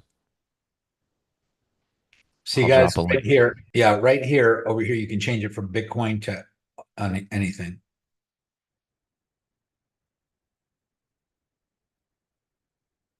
So yeah, you can change. Thanks, appreciate that. So Bill, where did you say to get that for TradeView? I'll drop a link in a second. It's very helpful because you can go down to this, the one that Nico's got on the charts, 12-hour, 24-hour. That's great, but I can go down to the 15-minute or the 30-second chart if I want to with the one. I'll drop it here in a second. Yeah. So it's coinglass.com, guys, but it's also, the link is in the Discord under in the help desk under pinned messages. And if you go down here, you'll see it right here, CoinGlass liquidation heat map. And there's a couple models, but model 2 is the one I usually keep it on. Hey, Nico, can you show that rainbow chart one more time? Is it me, or has it curved up the whole chart itself? Because remember, we were more in green last time, correct? Last time we checked it? Well, we did come down a little bit from 124 all the way down to 107. I think we got to a low of, and now we're trying to climb back up. But yeah, we were in the green. Yeah, I think we were more in green. It seemed like the whole thing, like, I don't know, it seemed like it just curved up some. Yeah, it does bend, and there are a couple versions of it. This one was back in 2023, and it's showing us in the yellow closer to the orange. This is it's probably something to do with some math. And I mean, I have a math minor and I have no idea where to go with that to try to figure it out. But I mean, it's probably involves some, some calculus and stuff. And because it's not a straight linear or logarithmic chart, it's definitely, I mean, it's skewed to try to keep everything in a certain range, which, I mean, that's beyond, I mean, unless you're probably a math major professor working at MIT type stuff, that's probably where this stuff is coming from. And it's just a visual representation. And one of those things I don't think you really have to know, just as a, keep in the back of your mind as, hey, this is a good time to accumulate. This is a good time to sell. Yeah, So that's just what I was me. wondering. Like, because last time when I talked about it, I said it has to be different calculations over the years. I mean, it couldn't stay the same the whole time because of different factors for Bitcoin, and like who's invested in it now, like the institutions and everything. So I mean, more money coming in. I mean, so yeah, it is, guys. This is it's diminishing. It's also taking into account the diminishing gains or diminishing returns over time. Back here, we had a 1000x from the bottom to the top. Here we had 100x from the bottom of the top. Here we have 20x from the bottom of the top, and here we have 8x so far from the bottom to the top. So obviously the gains are getting less and less and less. So we have this curve, but there will come a time possibly when we break out of this. And I guess ultimately it's possible for this to happen too, but I don't think that will happen. Everybody would have to just, I mean, the ship might be getting to the point where it's too big at this point to sink. We got billions flowing in to Bitcoin. We got major corporations. We got ETFs, hundreds of millions and billions of dollars pouring in. Banks, all of the financial institutions are all gearing up to get on the blockchain and holding Bitcoin as a strategic reserve. So I think that there will come a time when this is obsolete. Maybe when we shoot up past these levels, and they're going to have a difficult time with this curve, with this rainbow chart. After that, I'll show you. You can do this on. Let me go over to Trading View. Well, I think that curve really has the the supply built in, because every 4 years you had the halving, and then you said what, after 2035 it's going to take another 100 years to get that last percent. We're going to have 99% done, and by that time that curve is going to be just flat, because 1% is just going to be basically a flat line going across, and that's the math I see out of it right now. And it's kind of what it looks like, but I couldn't tell you what the rest of the formulation is. Whoever wrote it, they had their method, and they had their reason, but unless they describe it, we're not going to know. Correct.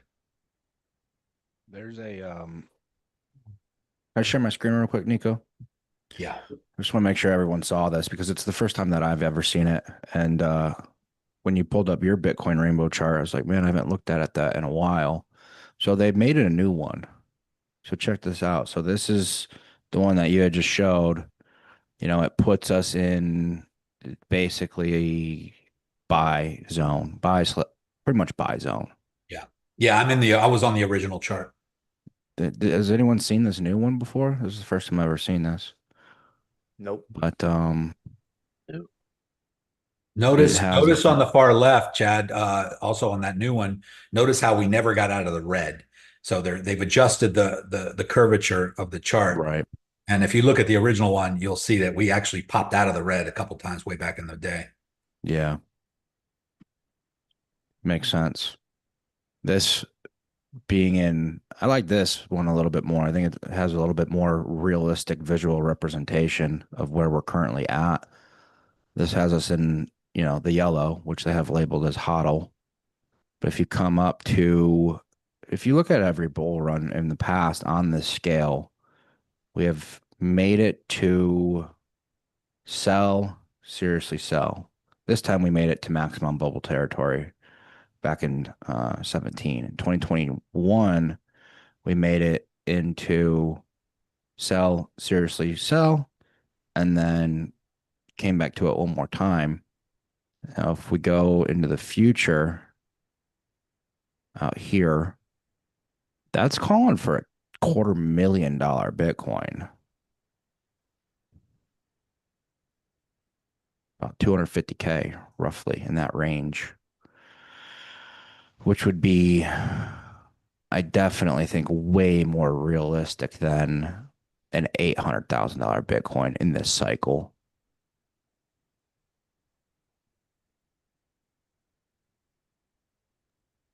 But this also had happened about halfway through before we moved into the bear market, right? These halving cycle, they run it on the halving cycle, right? So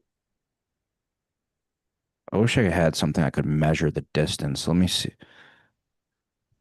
Here, maybe maybe nobody cares about this. I'm gonna do it. I don't mean to take over your call. Go ahead, Nico. Oh, it's okay. It's okay. I'll do it on my own accord. I got this. No, it's I'll fine. share. I'll share what I'm doing in the Discord.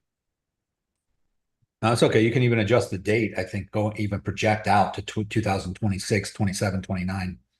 Really, what I want to do is I want to measure the equidistance of the top into their little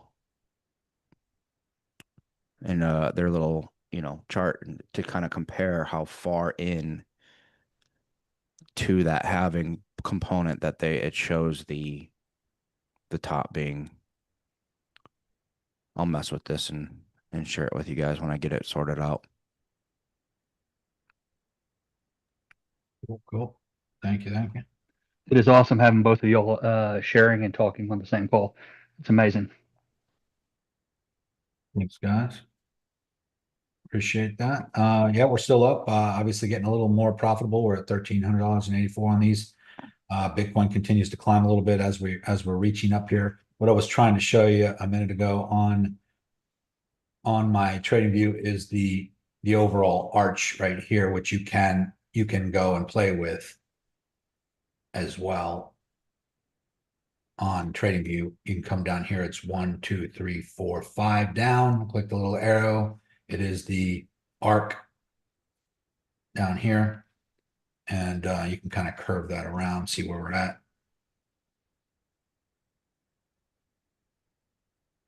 Touching the tops.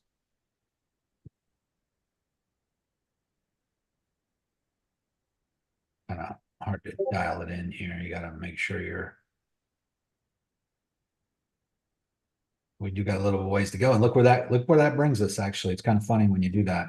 Going all the way back to 2013 bull market top, 2017 bull market top, 2021, and then brings us right up here to the 170, 180 range. If we were to hit it, if we were to stay above this in this bull market here and get up into this range right here, 160, 168, right on the nose, which is the Fibonacci 1.6 on the fib. And why is that important? Because that is exactly this line right here, guys. I'll show you. Shared it before a few times. What is that indicator you're using, that shaded area? I'll show you that in a second. That brings us right to here. The 1.6 on the fib, which is where this arrow is right here. We've always hit the 1.6 in every bull market. 1.6 back in 2017. Then we broke through to the 2.3. 1.6 in 2021. We did not break through in 2021, probably due to other reasons. We had COVID. We had what was that? XR FTX scandal. But we did hit the 1.6, and here we are breaking through phase 3, and we are up here on our way to 1.6. That would bring us to 178K on Bitcoin, which would be right here. Look at that. I mean, right there where these converge. Boom. So there's a lot of coincidences, too many. So this arch, the shaded area is right here, guys. 1, 2, 3, 4, 5 down. Click on that. It's the one where the paintbrush is. Come all the way down to arch. Put the arch, you draw the line where you want it, and then you double click and go out or in, however you want to create that arch. You can also change the color if you want.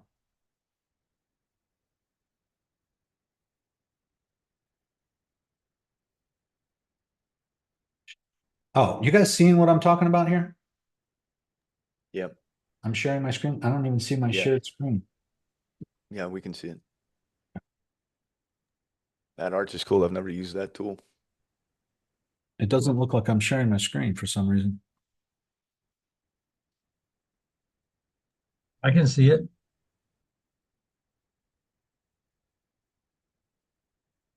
Oh, there we go. Somehow I closed that off. All right, guys, it is 1:50. We got 10 minutes, and then there's an onboarding starting at 2 p.m. Any last questions before we wrap it up? Chad, if there's anything you want to add? I have one, Nico, real quick. Should we be watching that 113 stop loss on our Bitcoin then? If we fall back below 113.5, then yeah, I would let it hit. I would get out. Okay. Because then that's flipping. That would be flipping the EMA ribbon back to bearish again. I don't think that's going to happen, but okay, if we do fall below that, then we're basically getting back to that 112 again. The 112 was a major thorn here, going all the way back when we hit 112 right here at all-time high. And then we hit it again here, broke through it, retested it, hit all-time high at one, hit it again here, bounced on it for a little while, went below it, retested, broke back through, held as support, and now we just climbed above the 113.5, which is right here. The 113.5 is the top of the EMA ribbon on my TradingView chart. And let me zoom in on that and show you. Let me get rid of this overall arch.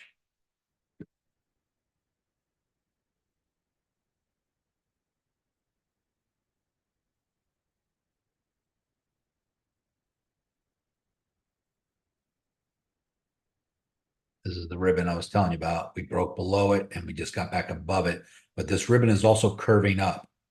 And so it is, and it's right there. If you look at the price over to the right, it's right there at 113.5, the top of it. So if we came back down to the 113.5 and broke back below this ribbon, that would be a problem.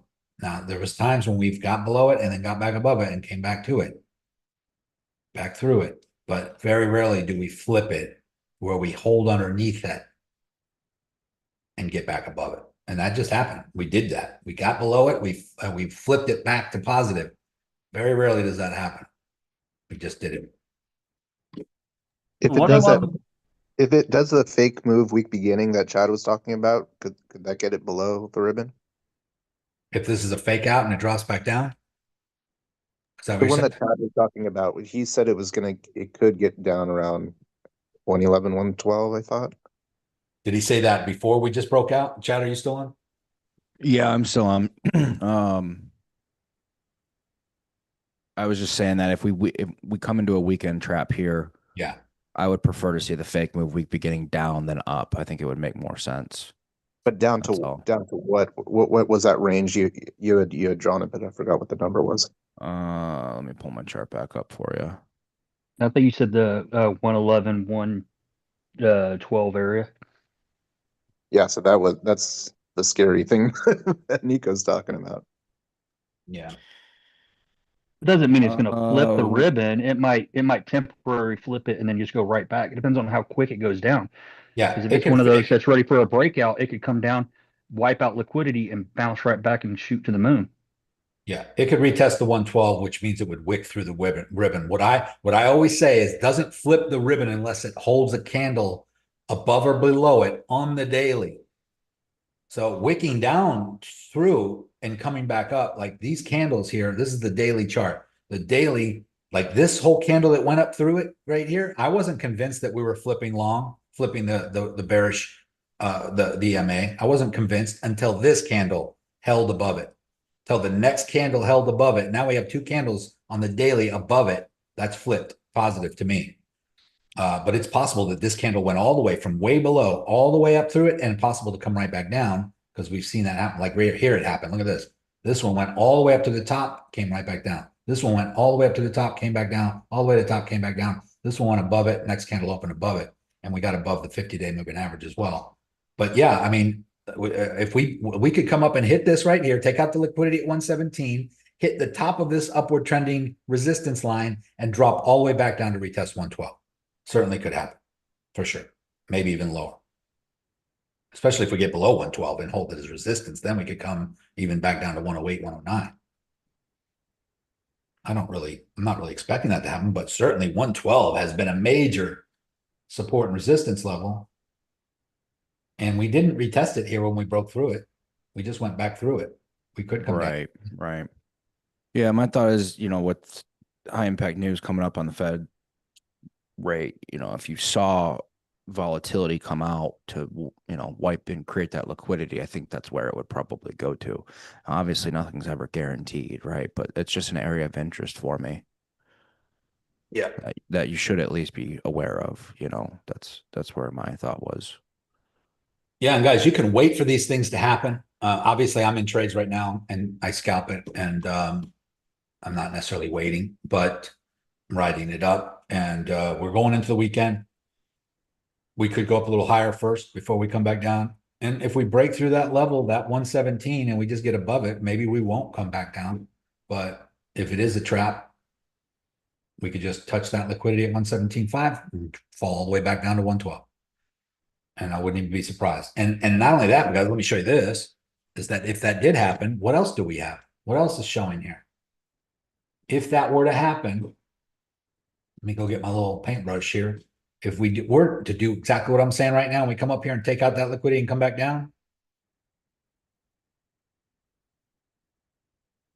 we have also possibly a big shoulder, head and shoulder. That could possibly happen.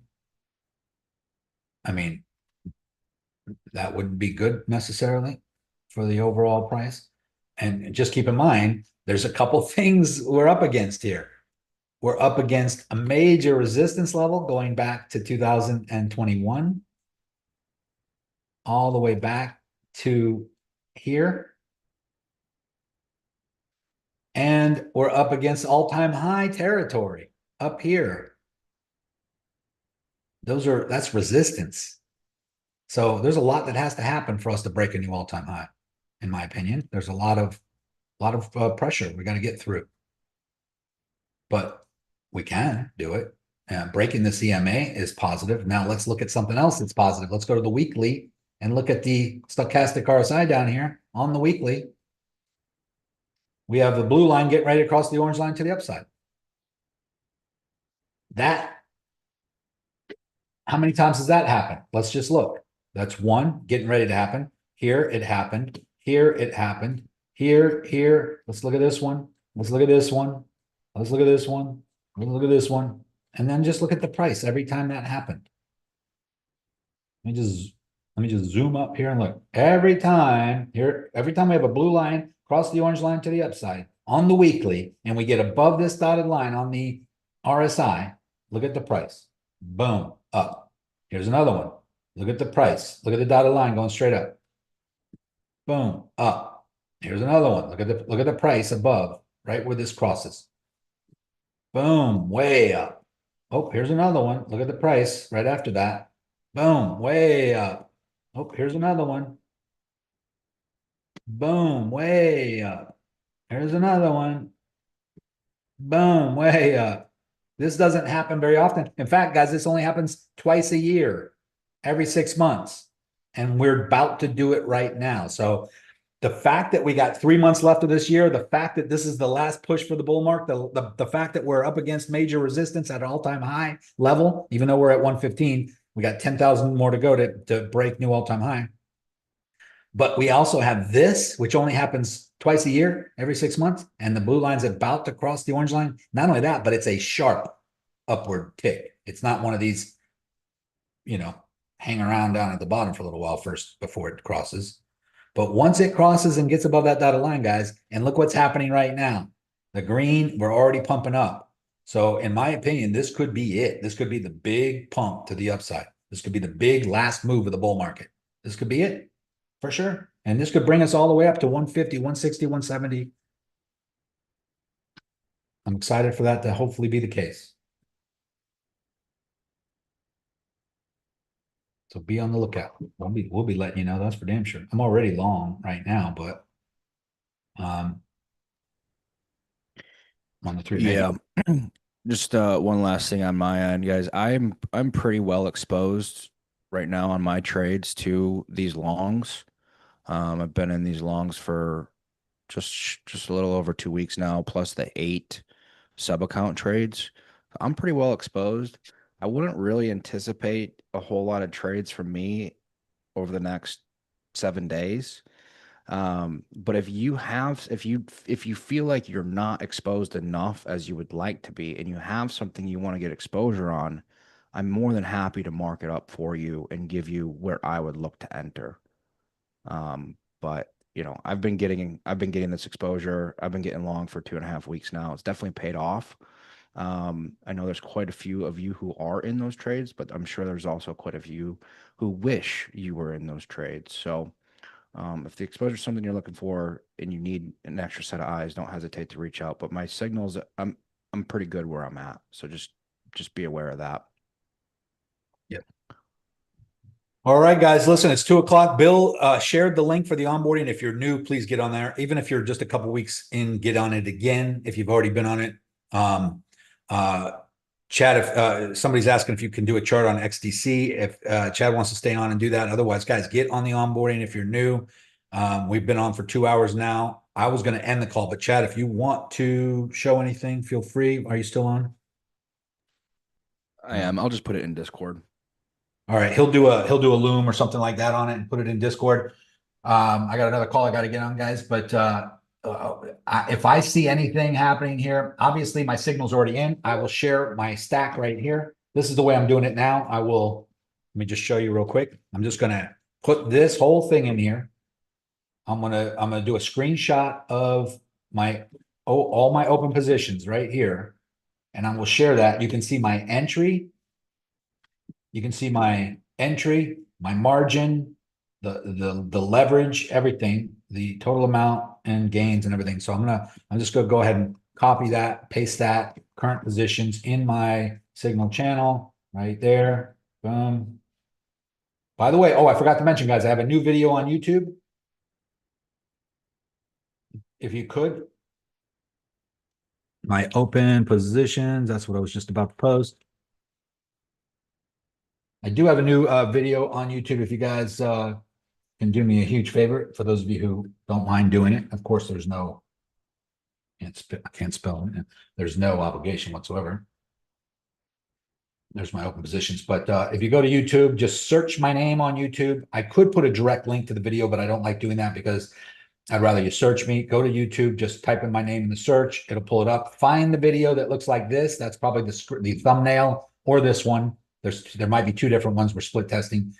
And then watch it, comment on it, like it, give it some love. I greatly appreciate it. And then go and DM me and let me know you did that. If you did it, if you do it, because I'm keeping track of everybody that's helping out with this. We'll be sending out some gifts once a month. I appreciate your help there. By the way, this is not a bribe. You don't have to do it. I'm not telling you that you have to say anything nice or anything, but if you could, that's very helpful for us. The YouTube channel getting some love. This is what it looks like over there when you get there. It's this video. You click on videos right here, and it'll show you the most recent video. It just got uploaded a little while ago. So check that out. I greatly appreciate the help there, guys.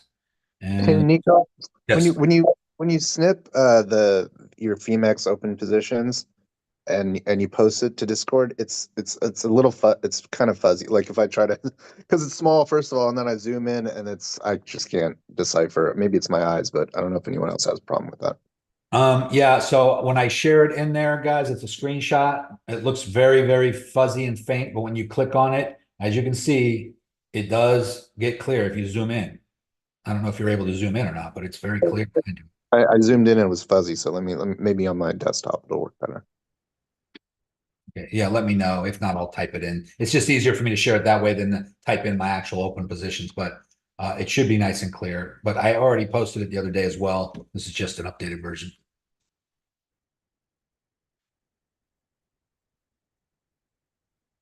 All right, guys, I got to wrap it up. If you're new, get on the onboarding call. Have a great rest of your day.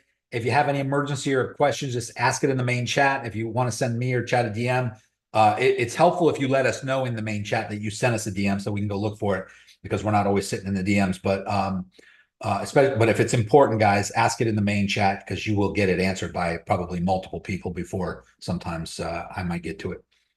But anyway, thank you very much. I appreciate you guys. Have a great rest of your day. And we are here, man. We are at that moment when we could be ready for that next parabolic move to the upside.